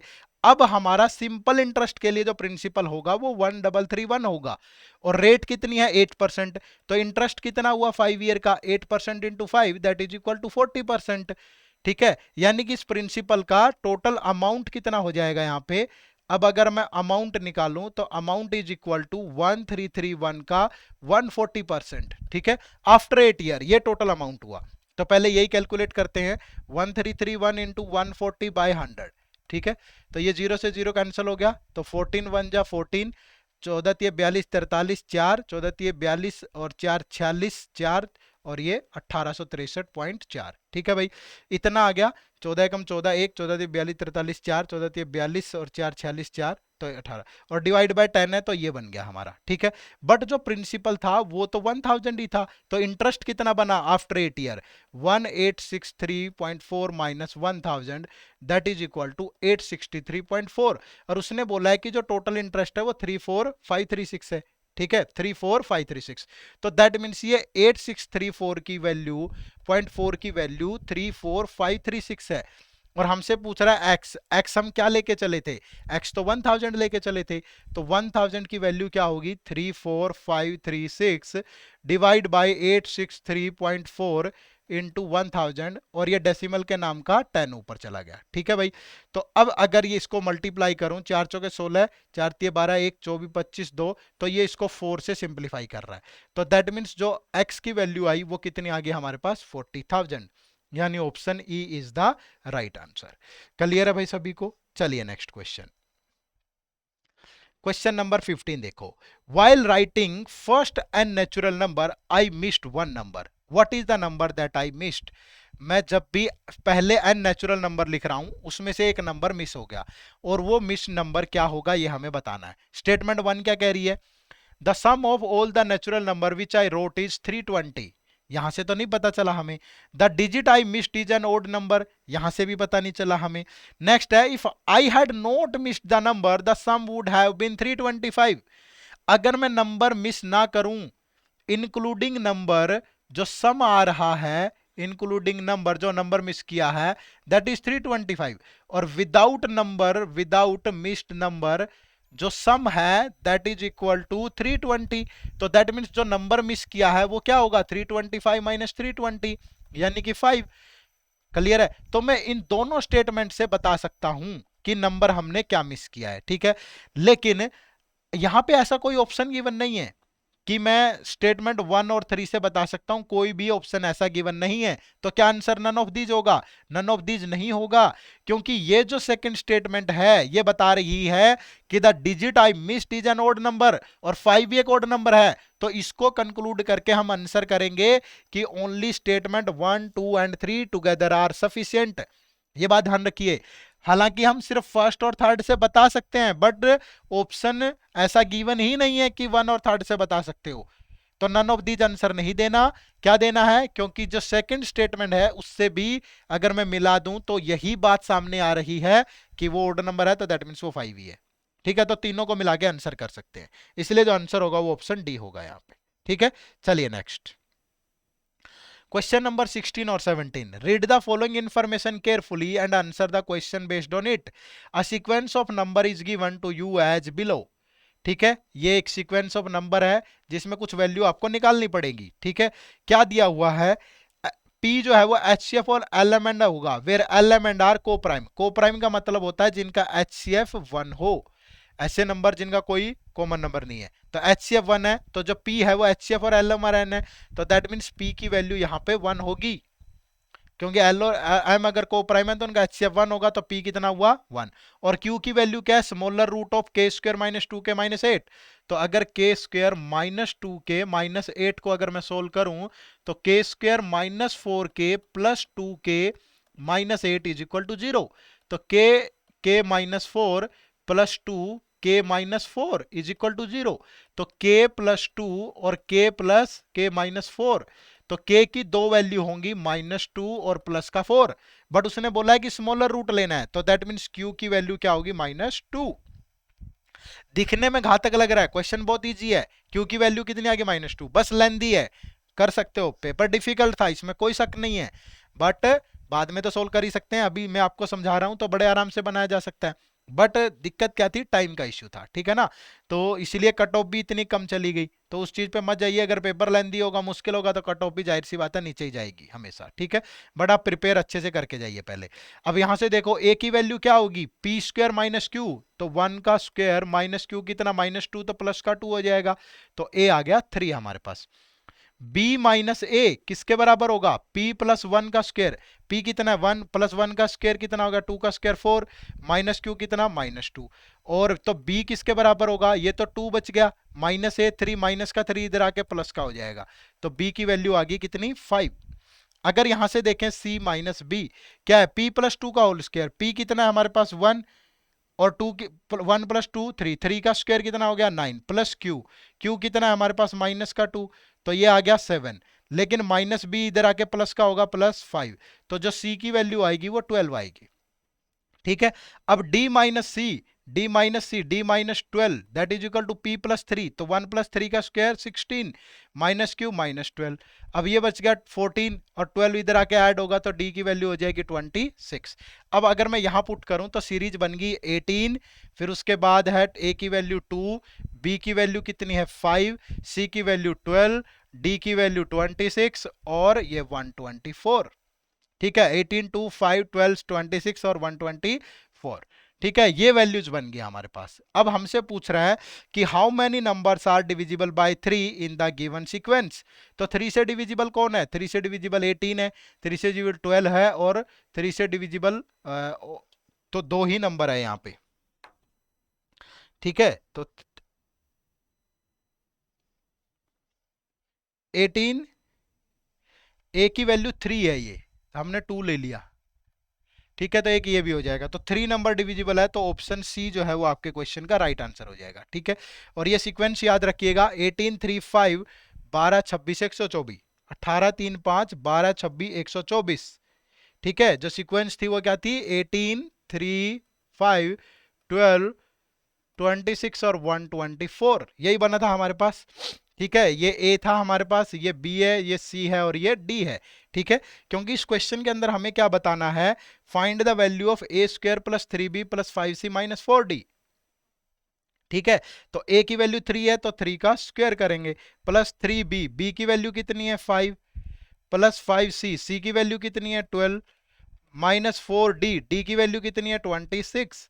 तो 3 का स्क्वायर 9, प्लस 15 प्लस 60 माइनस 104, तो ये 15 और 9 24, तो 84 माइनस 104, तो माइनस का 20 होगा, यानी कि option A is the right answer. Clear है भाई सभी को? चलिए नेक्स्ट क्वेश्चन देखो, क्वेश्चन नंबर 18 क्या है? P, Q and R entered into a partnership by investing a certain amount for 12 month। तो हमें सबसे पहले जो कॉमन जो दिया गया है डाटा वो क्या है कि P, Q और R है जो 12 मंथ टाइम गिवन है, 12 मंथ और T मंथ और 12 माइनस T मंथ के लिए पैसा लगा रहे हैं। Find the value of T हमें बतानी है। अब स्टेटमेंट 1 की बात करें, Q इन्वेस्टेड P, Q और R, ठीक है, यही दिया है। Q invested 50% more amount than P, तो अगर P ने 100 लगाया है, ये इनकी इन्वेस्टमेंट है, तो Q की इन्वेस्टमेंट है 150, and R invested twice the amount of Q, तो Q का ट्वाइस है, तो ये कितना R कितना लगा रहा है 300, ठीक है। बट क्या इससे आंसर कर सकते हैं? स्टेटमेंट 1 से तो आंसर नहीं कर सकते। अब स्टेटमेंट अगर 2 की बात करें, at the end of the partnership the total profit earned by them is rupees 700 and the profit share of Q is rupees 100। तो यहां से हमें सिर्फ ये पता चला कि Q का जो प्रॉफिट शेयर है, जो Q का प्रॉफिट है दैट इज 100 बाय 700, इतना है, ठीक है। अगर स्टेटमेंट थर्ड की बात करूं तो profit share of P and R is in the ratio 1:2। P और R का जो प्रॉफिट है वो किस रेशियो में है? 1:2 में है, ठीक है। तो इंडिविजुअली तो किसी से नहीं बता सकते हम find of value of T, ठीक है, लेकिन अगर ये तो रहेगा ही रहेगा, ठीक है। अगर स्टेटमेंट 1 के साथ ये टाइम तो दे ही रखा है ना ऑलरेडी, ये टाइम है आपके पास कितना है 12 टी और 12 माइनस टी। अगर स्टेटमेंट 1 और 2 को कंबाइंड कर देंगे तो हमें पता चल जाएगा, क्योंकि जो प्रॉफिट होता है that is equal to investment into time. तो अगर मैं यहां से Q का प्रॉफिट निकालूं तो Q का प्रॉफिट कितना है? अगर इसको देखें तो 150 इंटू टी और डिवाइड बाय टोटल, यानी यहां से 1200 प्लस 150 टी और प्लस ये 3600 माइनस 300 टी, और that is equal to 100 by 700। तो टी की वैल्यू क्रॉस मल्टीप्लाई करके आप बड़े आराम से निकाल सकते हो। तो 1 और 2 से तो आंसर कर सकते हैं, ठीक है। अब क्या 1 और थर्ड से भी कर सकते हैं? बिल्कुल कर सकते हैं। अगर 1 में देखूं, 1 और थर्ड को अगर मैं कंबाइन करूं तो P का प्रॉफिट होगा, में पार्ट होगा 100 इंटू 12 और R का होगा 300 इंटू 12 माइनस टी, और ये रेशियो गिवन है कितना? P और R का 1/2, क्रॉस मल्टीप्लाई करके आप T की वैल्यू निकाल सकते हो। तो 1 और थर्ड से भी कर सकता हूं, 1 और 2 से भी कर सकता हूं। तो यहां से जो आंसर बनेगा वो बनेगा आइदर 1 एंड 2 और आइदर 1 एंड 3, आइदर 1 एंड 2 और 1 एंड 3। तो ऑप्शन डी जो होगा वो आपके क्वेश्चन का बिल्कुल राइट आंसर होगा यहां से, ठीक है भाई। चलिए नेक्स्ट क्वेश्चन नंबर 19 देखिए, बड़े आराम से बिल्कुल सोल्व करिएगा, ठीक है। क्या गिवन है? A B C and D are positive integers, then find the correct relation between quantity 1 and 2। अब क्वांटिटी 1 में क्या गिवन है हमें? क्वांटिटी 1 में हमें गिवन है कि a की value minus B divide by A की वैल्यू माइनस ए की power minus A is equal to है ए की पावर बी इंटू सी, ठीक है। अगर मैं इसको सोल्व करूं, सेम बेस हो तो पावर ऊपर जाके माइनस हो जाती है, तो ये हो जाएगा minus B minus minus plus का ए, और ये नीचे आएगा इधर, तो ये भी ऊपर जाके माइनस हो जाएगी, इधर सिर्फ सी बच गया। तो मैं बोल सकता हूं कि जो सी होगा that is equal to A की पावर ए माइनस 2b, ये हमें मिल गया सी यहां से, ठीक है। तो C की वैल्यू क्या आ गई हमारे पास? A की पावर A माइनस 2b। अब क्वांटिटी 2 की बात करते हैं। अब क्वांटिटी 2 में अगर मैं देखूं क्या दिया है, A cube into B cube divide by A into B square that is equal to B cube into D की power 4 divide by B into D. अगर इसको सोल्व करोगे तो ऊपर बच गया A का स्क्वायर और B, अब ये नीचे आएगा इधर, ठीक है भाई। तो B की पावर 3 है ऊपर जाके, या b का स्क्वायर बच गया इधर, इसको छोड़ो, इसको देखो, इधर b का स्क्वायर बच गया भाई, और ये बच गया d की पावर 3। तो d की power 3 is equal to A square, और ये b की पावर या डिवाइड बाय b, तो d इज इक्वल टू होगा ए स्क्वायर बाय b की पावर 1/3, ठीक है, डी इज इक्वल टू होगा A square by B is equal to 1/3। ठीक है भाई, तो ये आ गया हमारे पास। अब यहां से हमें मिला d is equal to A square by B की पावर 1/3, यहां से c is equal to A की पावर a-2b, यही दो चीजें मिली हैं। अब अगर मैं यहां पे पुट कर दूं, अब मुझे ये पता चल गया, देखो c और d में हमें क्या करना है कि A B C D positive, हमें बताना है कि क्वांटिटी 1 और क्वांटिटी 2 में कोई करेक्ट रिलेशन बनेगा क्या इनमें से। ठीक है, यही तो बताना है। लेकिन ए बी सी डी की वैल्यू कुछ भी हो सकती है क्योंकि सारे पॉजिटिव इंटीजर है। अब सी की वैल्यू ये आई है हमारे पास, डी की वैल्यू ये आई है, तो मुझे ए और बी नहीं पता, बट मुझे इतना पता है कि डी एक परफेक्ट क्यूब होगा क्योंकि पॉजिटिव इंटीजर है ना। तो डी ये यहाँ पे किसी ना किसी का एक परफेक्ट क्यूब है, क्योंकि ए स्क्वायर बाय बी की पावर 1/3 लोगे तभी तो आएगा। तो अगर मैं यहाँ पे A is equal to put कर दूं बी स्क्वायर, अगर मैंने A is equal to B square put किया तो ये बी स्क्वायर, तो यहाँ से मुझे मिल जाएगा डी, तो ये ए की पावर 4 हो जाए, सॉरी बी की पावर 4 हो जाएगा, डिवाइड बाय बी होगा तो बी क्यूब की पावर 1/3 तो बी, तो मुझे मिल गया कि D is equal to B है। ठीक है, अगर d is equal to B है, d is equal to B है, और दोनों को मैं 1 1 ले लेता हूं, अगर मैंने दोनों को 1 1 ले लिया, d और b दोनों को 1 1 ले लिया, तो c की वैल्यू भी 1 1 ले लेते हम, और a की वैल्यू भी 1, क्योंकि अगर b की वैल्यू यहाँ 1 लोगे तो, और d इज इक्वल टू 1 है, तो ये a की वैल्यू भी 1 नहीं आएगी, और c की वैल्यू भी फिर यहाँ पुट करोगे तो 1 आ जाएगी। ठीक है, अब अगर मैं ये वैल्यूज पुट करता हूं तो c और d आ रहे हैं इक्वल। अगर मैंने ये वैल्यू पुट की तो c इज इक्वल टू आया d, लेकिन अगर मैं कोई और वैल्यू पुट करता हूं, सपोज मैं वैल्यू पुट कर देता हूं a की वैल्यू 4। ठीक है, अगर a की वैल्यू 4 पुट करूंगा तो 4 का स्क्वायर हो गया, 4 का स्क्वायर यहां पे देखेंगे ना, 4 का स्क्वायर, तो b की वैल्यू मैंने पुट करी 2, अगर यहाँ पे b की वैल्यू 2 पुट करूं, a की वैल्यू 4, 4 का स्क्वायर 16/2 8, तो d की वैल्यू कितनी आ गई, d की वैल्यू आ गई 2। ठीक है, अगर d की वैल्यू 2 आई तो a b की वैल्यू यहाँ पुट करोगे तो c की वैल्यू आ जाएगी, a की वैल्यू कितनी है 4, 4 माइनस 2b, तो 2 इंटू 2, तो c की वैल्यू भी कितनी आ गई 4, क्योंकि किसी की पावर सॉरी 1, c की वैल्यू आ गई 1। अब c और d डिफरेंट डिफरेंट आ रहे हैं, पहले c और d इक्वल आ रहे थे, समझ रहे हो। तो यानी कि जब डिफरेंट डिफरेंट वैल्यू पुट करेंगे तो डिफरेंट आंसर आ रहे हैं, तो दैट मीन्स यहाँ पे कोई भी रिलेशन नहीं बनेगा, तो option C is the right answer. एक बार वैल्यू पुट करने से, कुछ भी वैल्यू पुट किया मैं प्रैक्टिकली, तब सी इज इक्वल टू डी आया, लेकिन जब डिफरेंट वैल्यू पुट की तब डिफरेंट आया, तो दैट मीन्स कोई भी रिलेशन नहीं बनेगा यहाँ पे। क्लियर है सभी को। चलिए नेक्स्ट देखो भाई, क्वेश्चन 20 से 22, read the following information carefully and answer the question. There are 4 trainer, 4 trainer हैं A B C and D, those take classes in a month of 3 types, 3 type की क्लासेज लेते हैं। एक बेसिक क्लास है जो 1 our की होती है, फिर रेगुलर क्लास है जो 2 आवर्स की है, एंड एडवांस क्लास है जो 3 आवर्स की है। No trainer can leave the class before the time and no one can take the classes for extra time. ठीक है, कोई भी बिफोर द टाइम नहीं ले रहा और ना ही एक्स्ट्रा टाइम के लिए ले रहा, मतलब 1 घंटे की क्लास है तो पूरा 1 घंटा, 2 घंटे की क्लास है पूरे 2 घंटे, 3 घंटे की क्लास है तो पूरे 3 घंटे। ठीक है, नेक्स्ट क्या बोल रहा है, D does not take any regular classes, D कोई भी रेगुलर क्लास नहीं ले रहा, डी की क्लास या तो बेसिक होगी या एडवांस होगी। He will take either basic और advance. The pie chart given shows the percentage distribution of total hours class taken by all the 4 trainer, ये डिस्ट्रीब्यूशन आपको दिखा रहा है। Total hours of the class are 60, अगर total our 60 है तो 50% कौन ले रहा है, सी, तो सी का कितना हुआ 60 का 50%, सी क्लास ले रहा है 30 आवर। ठीक है, अगर ये ब्लू देखें तो ये ए है आपका, ठीक है, ये ए है जो कि 20% ले रहा है, तो 60 का 20% होगा 12, और जो बी है वो 25 ले रहा है, मतलब 15 आवर, ये भी 15 आवर। ठीक है, और ये 5% ले रहा है, 60 का 5% होगा 3 आवर। ठीक है, तो ये डी है आपका। क्लियर है भाई। चलो ये इन्फॉर्मेशन है, अब इस पे बेस्ड क्वेश्चन होंगे जिनको हमें सोल्व करना है। तो पहला क्वेश्चन क्या है, in next month D take 10 hour classes and he will use 3 hours out of 10 hours as of the previous month. If the number of basic classes taken by D next month is twice of advance classes. अब D जितनी भी basic class ले रहा है वो advance classes से क्या है, एडवांस क्लासेस से डबल है, 2:1 में है। ठीक है, then find the difference between basic class and advance classes by D. अब डी जो है वो टोटल कितनी क्लास ले रहा है, कितने आवर्स की क्लास ले रहा है,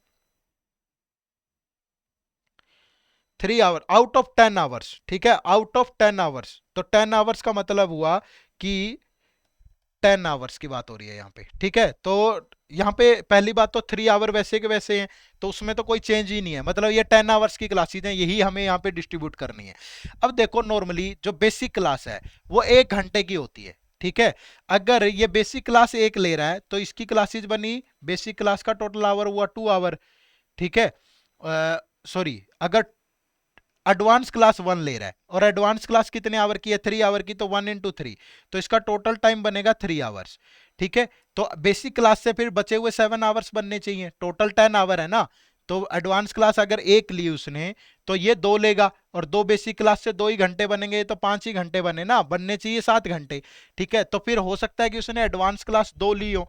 अगर वो एडवांस क्लास 2 लेगा तो 2 क्लास उसने एडवांस ली, और एक क्लास कितने घंटे की होती है, 3 घंटे की, तो एडवांस क्लास से उसका टोटल बना 6 आवर्स, ठीक है। अब यहां से 6 आवर बना, तो फिर अगर ये 2 क्लास है तो बेसिक क्लास उसने 4 ली होगी, और एक क्लास 1 घंटे की, तो ये कितना हो गया, 4 आवर्स, ठीक है।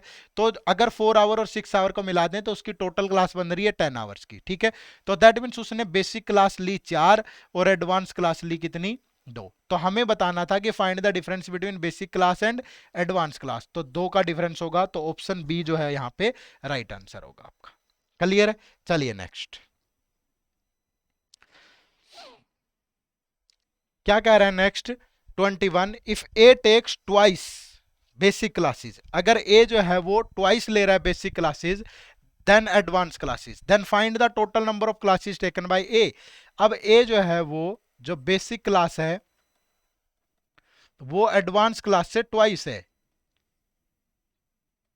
तो रेशियो होगा 2:1 नंबर ऑफ क्लासेज में।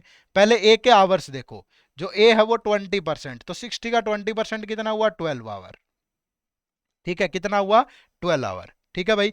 तो बेसिक और एडवांस, और फिर ये रेगुलर क्लास भी तो लेता होगा ना, ऐसा थोड़ा बोला गया रेगुलर क्लास सिर्फ डी नहीं ले रहा, तो इसने बेसिक क्लास जो है वो एडवांस से डबल है, बट रेगुलर क्लास भी तो होगी, ठीक है। तो अब अगर यहां पे देखें टोटल वो 12 घंटे क्लास ले रहा है, ठीक है। ये ध्यान रखिए बेसिक क्लास 1 घंटे की है, जो रेगुलर क्लास है वो 2 घंटे की है, और जो एडवांस क्लास है वो 3 घंटे की है, ठीक है। अगर उसने एक एडवांस क्लास ली, अगर उसने एक एडवांस क्लास ली तो टोटल आवर बने 3, फिर 2 बेसिक क्लास लेगा तो टोटल आवर बनेंगे 2, तो रेगुलर 5 बन ही नहीं रहा, कैसे भी पॉसिबल ही नहीं है ना। तो अगर उसने एडवांस क्लास ली हो 2, अगर वो एडवांस क्लास लेगा 2, तो उसका टोटल टाइम बनेगा कितना, 6 आवर, और बेसिक क्लास फिर उसको 4 लेनी पड़ेगी क्योंकि ये इसका डबल है, और 4 × 1, तो इसका यहां से टोटल आवर बना 4, तो 6 + 4 हो गया 10, तो वो 2, अब एक वो रेगुलर क्लास ले 2 घंटे की है, तो ये सेटिस्फाई कर जाएगा, ठीक है। यानी उसकी एडवांस क्लास है 2, बेसिक क्लास है 4 और रेगुलर क्लास है 1, तो टोटल उसके इस तरीके से क्या बन जाएंगे, 12 आवर। तो पूछ रहा है then find the total number of classes taken by A, तो उसकी 4 बेसिक क्लास है, 1 रेगुलर है, 2 एडवांस है, तो टोटल कितनी क्लास ली उसने, 7। तो ऑप्शन सी जो है वो आपके क्वेश्चन का राइट आंसर होगा यहाँ पे। क्लियर है, चलिए नेक्स्ट देखो क्वेश्चन नंबर 22, ठीक है भाई। क्या है, B and C take all 3 type of class, basic class taken by B are equal to this. तो आप यहां पे क्या करो, पहले एक थोड़ा सा अरेंज करने के लिए हमने बना लिया कि ये बी है और ये सी है, ठीक है। इस तरीके से एक डायग्राम बनाएंगे तो ये जल्दी सोल्व हो जाएगा थोड़ा सा। अगर मैं बात करूं कि ये बी की ये बेसिक क्लास है, ठीक है, ये कौन सी है, रेगुलर है, और ये एडवांस क्लास है, ठीक है। हमें पता है कि ये 1 आवर की होती है, ये 2 आवर की होती है, और ये एडवांस 3 आवर की होती है, ठीक है। क्या दे रहा है बी और सी में, B and C take all 3 type of classes, मुझे यहां से पता चल गया कि जरूरत पड़ेगी बनाने की, ठीक है। Basic class taken by B are equal to the regular class taken by B. जो बेसिक क्लास ऑफ बी है, मान लीजिए बेसिक क्लास ऑफ बी ने कितनी ली, ए, तो रेगुलर क्लास भी कितनी ली होंगी, ए। सी टेक 4 रेगुलर क्लासेज, जो सी है वो 4 रेगुलर क्लासेज ले रहा है in the month, and the number of advance class taken by B, advance class taken by B, मान लीजिए बी ने बी ही एडवांस क्लास ली, and C is the same, तो सी ने भी एडवांस क्लास उतनी ली होगी, मतलब बी ली होगी, ठीक है। तो find the difference between the minimum and the maximum number of basic classes taken by C, कि कि मिनिमम या मैक्सिमम कितनी बेसिक क्लासेस सी ले सकता है, ये हमें बताना है यहाँ पे, ठीक है। अब ये देखो जो बी है, बी, ये रहा बी। तो 25% टोटल क्लासेज लेता है, तो 60 का अगर 25% लेंगे तो सी जो टोटल है वो 15 आवर क्लास लेता है, सॉरी बी। ठीक है, और अगर सी की बात करूं तो सी 30 आवर लेता है, क्योंकि 50% ऑफ टोटल, तो सी का टोटल टाइम है 30 आवर और बी का टोटल टाइम है 15 आवर। ठीक है, तो अगर यहां से देखूं तो सी का टोटल हुआ, बेसिक क्लास उसने ए ली है और एक क्लास 1 घंटे की है, प्लस रेगुलर क्लास 2 घंटे की है और एक क्लास ली है तो 2 × ए होगा, प्लस एडवांस क्लास 3 ली है तो 3 × बी होगा, इज इक्वल टू 15। तो ये हो गया 3a plus 3b is equal to 15। तो a प्लस बी आपका कितना होगा 5।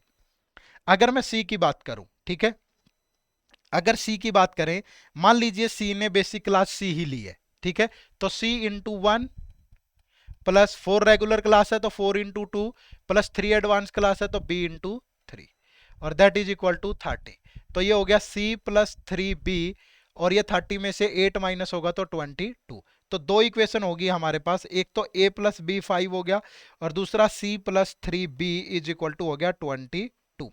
ठीक है, अब अगर मुझे b की मिनिमम वैल्यू, सॉरी c की मिनिमम वैल्यू चाहिए, अगर मुझे c की मिनिमम वैल्यू चाहिए तो b मैक्सिमम होगा। c की अगर मुझे मिनिमम वैल्यू चाहिए तो b की मैक्सिमम वैल्यू पुट करूंगा तभी तो c की मिनिमम वैल्यू आएगी। अब अगर मैं b की मिनिमम मैक्सिमम वैल्यू पुट यहां पे 4 कर दूं, ठीक है, अगर 4 कर दूं तो 4 × 3, अगर बी ने 4 एडवांस क्लास ली होंगी तो 4 × 3 12 आवर हो गया और वो एक ए की वैल्यू 1 आएगी, तो ये सेटिस्फाई कर रहा है। देखो ए की अगर एक बेसिक क्लास है और वो 1 घंटे की है तो 1 और रेगुलर क्लास 2 घंटे की एक क्लास है तो 3, तो ये टोटल 15 बन जाएगा। यानी कि बी की मैक्सिमम वैल्यू 4 हो सकती है। अगर बी की मैक्सिमम वैल्यू 4 होगी तो 4 × 3 = 12, तो सी की जो मिनिमम वैल्यू आएगी वो 10 आएगी। मतलब कि सी की जो मिनिमम बेसिक क्लास आएगी, सी की मिनिमम बेसिक क्लास सी लेके चले थे हम, ठीक है। अब a प्लस बी 5 है हमें पता है और c plus 2b is equal to 22 है, ठीक है। अब अगर c की मैक्सिमम वैल्यू लेनी है तो b की मिनिमम वैल्यू पुट करेंगे। अगर c की मैक्सिमम वैल्यू लेनी है तो b की मिनिमम वैल्यू पुट करेंगे तभी तो आएगी, b शुड भी मिनिमम होना चाहिए।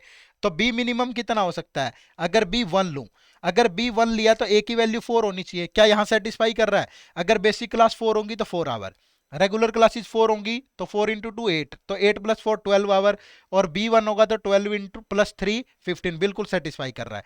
तो b मिनिमम अगर 1 होगा तो c की वैल्यू 20 होगी, ठीक है। तो C मिनिमम जो बेसिक क्लास है वो 10 ले सकता है और मैक्सिमम बेसिक क्लास ले सकता है 20। तो दोनों में हमसे अंतर पूछा है यहां पे, सॉरी ये 3 है भाई, ये C प्लस 3B है 22, तो ये 19 बचेगा यहाँ पे, तो C की वैल्यू 19 आएगी, ठीक है। तो 10 और 19 का जो डिफरेंस है 19 - 10 वो कितना हो जाएगा 9। तो ऑप्शन बी जो है वो आपके क्वेश्चन का राइट आंसर होगा, ठीक है भाई, क्वेश्चन नंबर 22 में। चलिए नेक्स्ट क्वेश्चन देखो भाई, नेक्स्ट क्वेश्चन देखिए, total number of student in the classroom is 360, out of which 1/9 passed in all the 3 subject A B and C. किसी क्लासरूम के अंदर टोटल स्टूडेंट जो हैं, टोटल स्टूडेंट वो कितने हैं भाई 360, ठीक है। 1/9 passed in all the 3 subject A B C, ठीक है, जो तीनों में पास हैं A plus B plus C, that is 1/9। तो 1/9 of 360 that is equal to 40, ठीक है। नेक्स्ट आगे क्या बोल रहा है, 1/6 of the total student failed in all 3 subject. तो जो फेल हैं तीनों में ए बी और सी में वो 1/6 हैं, तो 1/6 × 360 दैट इज इक्वल टू 60, ठीक है।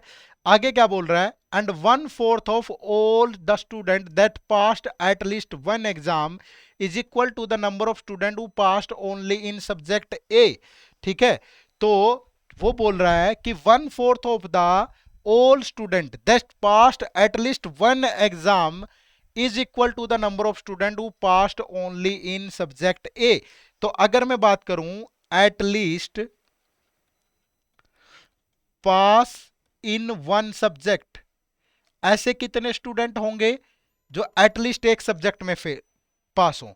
अब टोटल पास कितने हैं, टोटल स्टूडेंट है 360 और अगर उसमें से फेल वाले निकाल दें, जो तीनों में फेल है, अगर वो निकाल दें तो 300 स्टूडेंट ऐसे बचेंगे जो किसी ना किसी में तो पास जरूर होंगे। ठीक है, किसी ना किसी में तो पास जरूर होंगे, वो बच गए 300। अब जो ओनली इन सब्जेक्ट ए में है, ओनली पास इन सब्जेक्ट ए, ओनली पास इन सब्जेक्ट है, वो किसके बराबर है? वो 1/4 है। किसका? 1/4 of all the student that passed in at least one exam. तो वन एग्जाम वाले 300 है, तो 1/4 का 300 लेंगे तो कितना आ गया? 75 यहां पे। ठीक है, दैट इज 75। आगे बोल रहा है 1/4 of the total student passed in both A and B. ठीक है, तो पास इन ए एंड बी, तो वो कितने? 1/4 ऑफ द टोटल, तो 1/4 ऑफ 360 दैट इज 90। ठीक है भाई। 50 student pass in both A and C, तो जो ए और सी में पास हैं वो कितने हैं? 50 है। तो हमें बताना है कि find the total number of student who passed in subject A. ठीक है भाई, तो who passed in subject A. अब सब्जेक्ट ए में जो पास है वो हमें बताना है। ठीक है, तो हमें पता है कि ए और बी में पास कितने हैं? 90। ठीक है, ए और बी में पास है 90 और ए और सी में पास है 50। तो अगर मैं ए और बी में जो पास है उसमें से अगर मुझे वो निकालने हैं जो सी में फेल हो, ए और बी में पास है 90, मुझे चाहिए कि जो ए और बी में पास हो बट सी में फेल है, तो वो कितने बचेंगे यहां पे?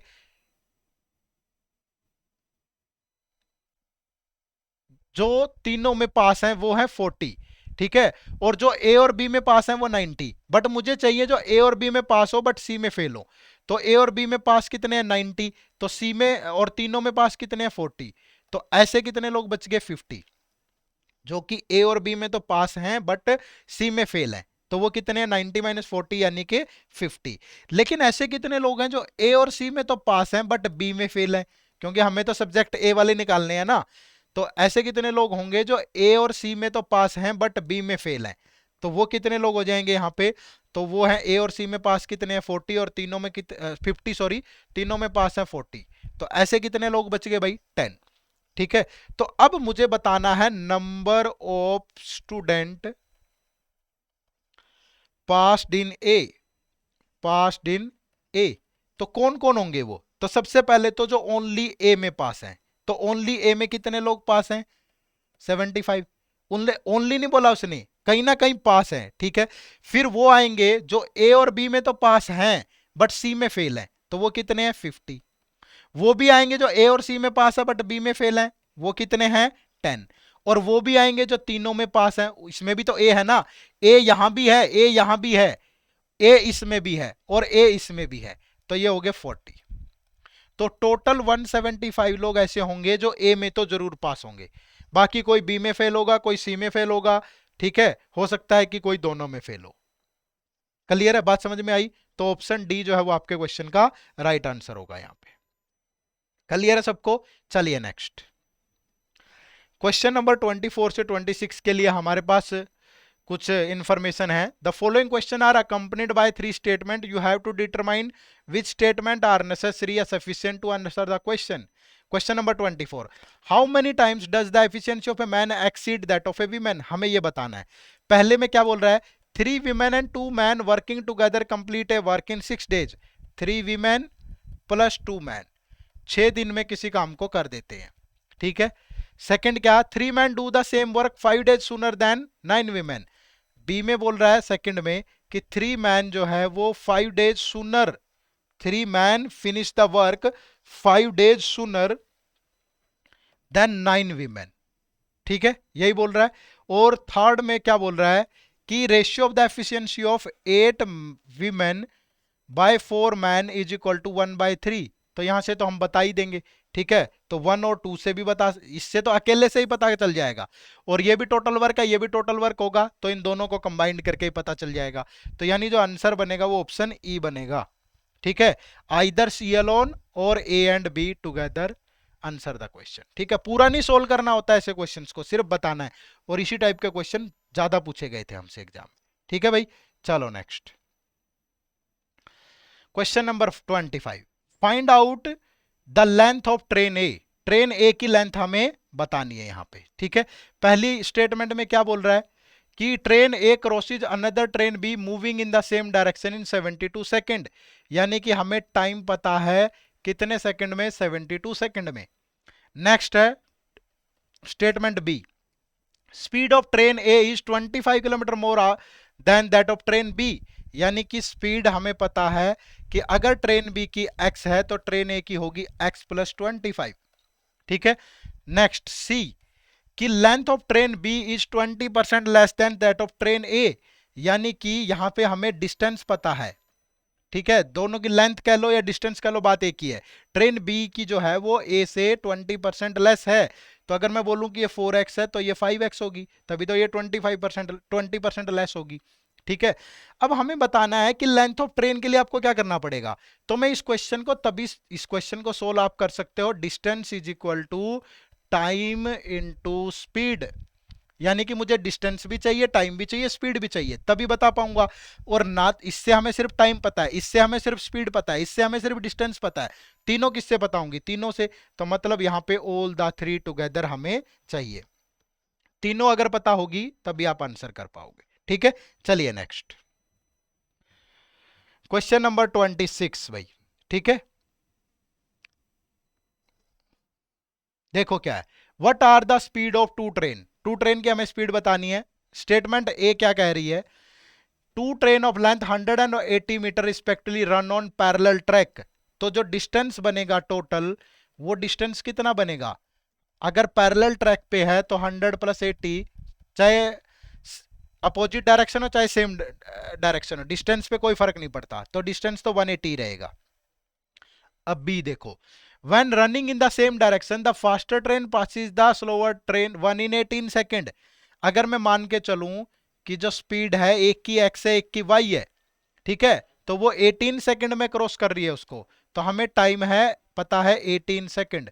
कब, जब when faster train passes the slower one when running in the same direction, तो जो स्पीड होगी वो x माइनस वाई होगी, टाइम 18 है, ठीक है भाई। नेक्स्ट अगर सी स्टेटमेंट की बात करें, when running in opposite direction, तो अब अगर मैं यहां से टाइम निकालू ना तो टोटल डिस्टेंस है 180, ठीक है, और 180 को अगर x माइनस वाई से डिवाइड करूंगा तो ये 18 के बराबर होगा। स्टेटमेंट बी और 1 को अगर कंबाइन करें, अब सी में दिया है कि one run in opposite direction they pass each other 9, तो डिस्टेंस तो 180 रहेगा, लेकिन जब अपोजिट डायरेक्शन होगी तो स्पीड ऐड हो जाएगी, और तब 9 सेकंड है, तो यहां से x प्लस वाई आ जाएगा 20, यहां से x माइनस वाई आएगा 10, तो x और y की वैल्यू निकाल सकते हैं, लेकिन इस डिस्टेंस का भी सब में यूज हो रहा है, और ये जो चीज यहां से थी वो यहां भी यूज हो रही है, समझ रहे हो ना। अगर स्पीड ही नहीं एज्यूम करेंगे तो पता ही नहीं चलेगा हमें, तो मतलब हमें तीनों स्टेटमेंट की रिक्वायरमेंट होगी यहां भी, तभी आंसर कर सकते हैं। तो जो आंसर होगा A B and C together, clear है भाई। चलो नेक्स्ट 27 देखिए, the average age of a family of 5 members was 32 years 3 year later, ठीक है, तो 5 मेंबर हैं किसी फैमिली में जिनकी एवरेज एज 32 है, तो टोटल एज कितनी होगी 160 year. 3 year later the oldest member of the family dead at the age of 60, तो अगर 3 ईयर्स आफ्टर की बात करें तो टोटल एज होगी 160 प्लस 3 ईयर इंक्रीज होगी 5 पर्सन की, तो 170। But at this time old, जो एक फैमिली में जिनकी एज 60 थी, ओल्डेस्ट मेंबर, उनकी डेथ होगी कितनी एज में 60, तो जो रिमेनिंग पर्सन बचेंगे उनकी एज कितनी होगी 175 माइनस 60, यानी 115 ईयर, ठीक है। और on the same day a child was born in the family, उसी सेम दिन एक बच्चा पैदा हुआ, तो what should be the average age of the family after 20 year of the death of the oldest member, तो अगर आफ्टर 20 ईयर की बात करोगे तो जो रिमेनिंग पर्सन थे, बच्चा तो उस दिन पैदा ही हुआ है तो उसकी एज तो 0 थी, ठीक है, प्लस अब टोटल 5 मेंबर हो गए हैं क्योंकि बच्चा भी तो बड़ा हो रहा है ना, और एवरेज एज 20 इंक्रीज होगी, तो अब इनकी आफ्टर 20 ईयर जो टोटल एज होगी वो 215 होगी, तो एवरेज एज कितनी हुई फिर 215 डिवाइड बाय 5, यानी कि 43 ईयर, तो option B is the right answer. Clear है सबको भाई। चलिए next question 28. The taxi charges in a city consist of fixed charge and additional charges per kilometer. कुछ fixed charges हैं, कुछ additional charges हैं. The fixed charges are of 5 kilometre. तो जो fixed charges हैं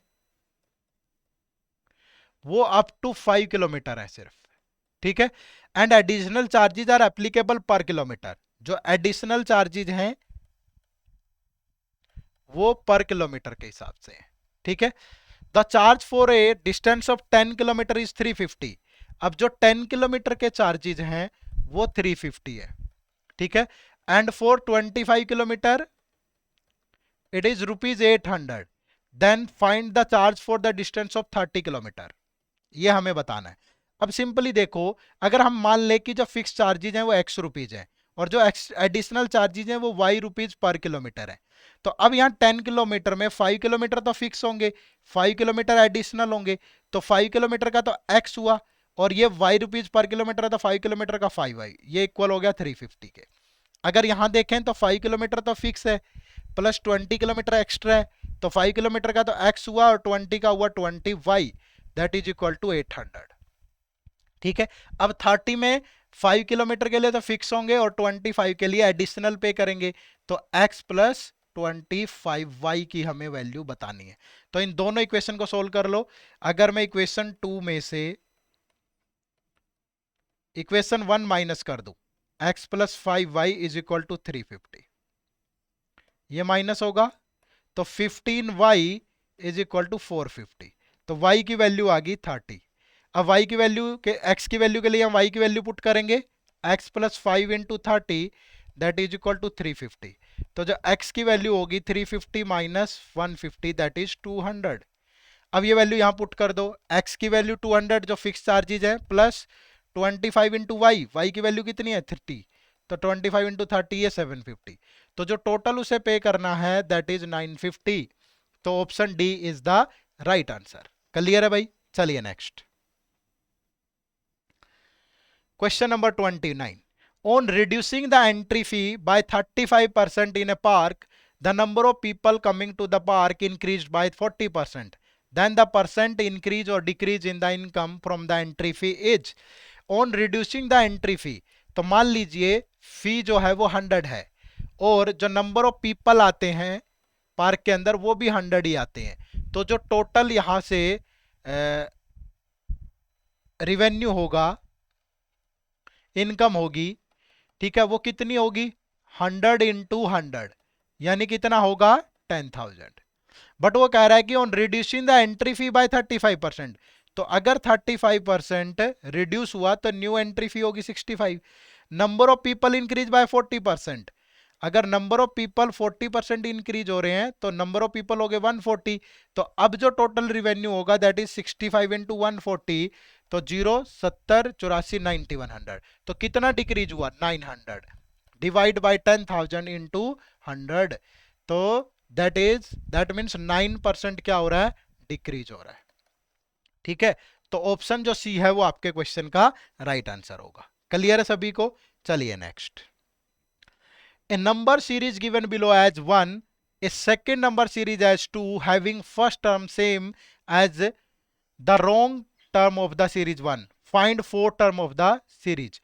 यानी कि बोल रहा है कि इस सीरीज के अंदर एक रॉन्ग टर्म है और ये दूसरी सीरीज की फर्स्ट टर्म होगी, तो उस सीरीज अगर यही सेम पैटर्न उस सीरीज में भी यूज हो रहा हो तो उसकी फोर्थ टर्म बताइए. तो यहाँ पे 3 7 22 95 479 और 2879.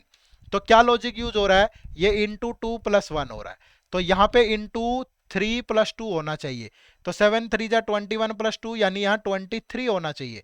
अगर 23 होगा तो इंटू 4 प्लस 3 बिल्कुल सेटिस्फाई कर रहा है, ये इंटू 5 प्लस 4 देख लो आप, फिर ये इंटू 6 प्लस 5 बिल्कुल सेटिस्फाई होगा, यानी कि रॉन्ग टर्म क्या है 22.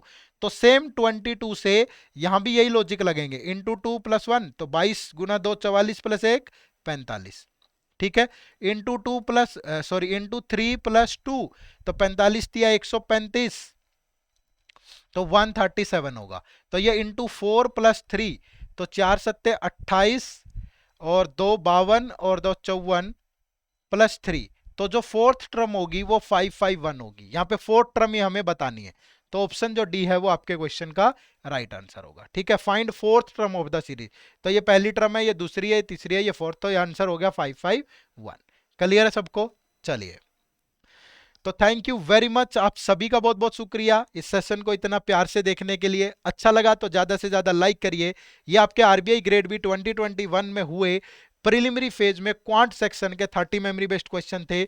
इससे आपको एक आइडिया लग जाएगा कि कैसे क्वेश्चन आपके एग्जाम में पूछे जाते हैं और ऐसे क्वेश्चंस को किस तरीके से सोल्व किया जा सकता है। ठीक है, चलिए, तो थैंक यू वेरी मच, मिलते हैं इसी जोश और उत्साह के साथ दूसरे सेशन में।